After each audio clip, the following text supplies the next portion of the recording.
Robinho, his €230 per month and the comparison between Madrid and Inter. Menino de vila, o idol. The Last Pedal. 2020, O Quarto 2. The Village Boy, The Idol. The Last Pedal. 2020, The Fourth Act.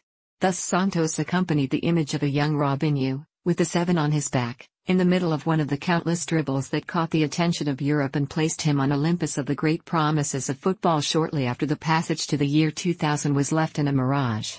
Today, 18 years after Peixe gave him the alternative, Robinho, again with his inseparable 7 on his back, returns home after dissociating himself from Istanbul Basaksehir.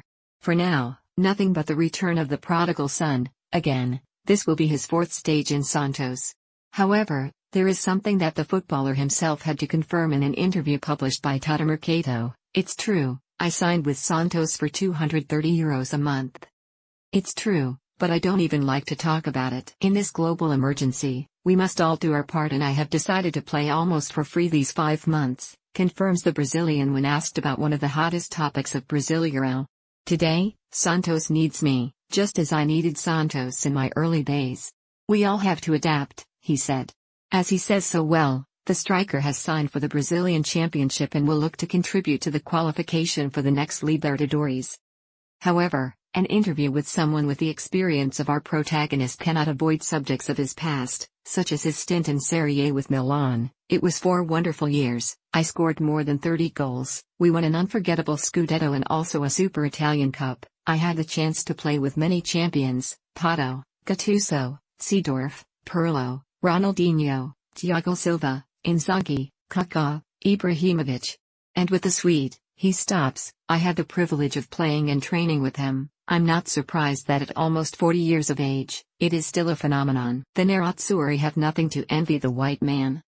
Although there is a comparison that concerns the club that opened the doors of Europe, Real Madrid. A lot has happened, but not as much as it should have been since Robinho landed in Barajas in 2005 in exchange for €24 million. 3 years later, he left for City, looking for a golden ball that would never come. Giacomo Iago Bellis, the author of the interview, asks him about the duel that will take place in the next Champions League between the maximum rival of his Milan, Inter, and the White Set. Since they share the group, it will be a double beautiful honor to see and difficult. Inter and Madrid have found themselves in a very competitive group, but we are talking about 2 big names and both will try to finish first in the group. Anything can happen. And he said, the Nerazzurri have nothing to envy the Blancos. After leaving Bernabeu, he also failed to settle at the Etihad and, in addition to the aforementioned Milan, Basaksehir, and Santos, he spent time in the Chinese League, Guangzhou Evergrande, with Turkish club Sivasspor and Atletico Mineiro of his country. However, as he demonstrates in this interview, Italy and Milan have marked him above the lot. I can only speak well of Italian football and life in Italy. Before concluding with the Sempre Forza Milan.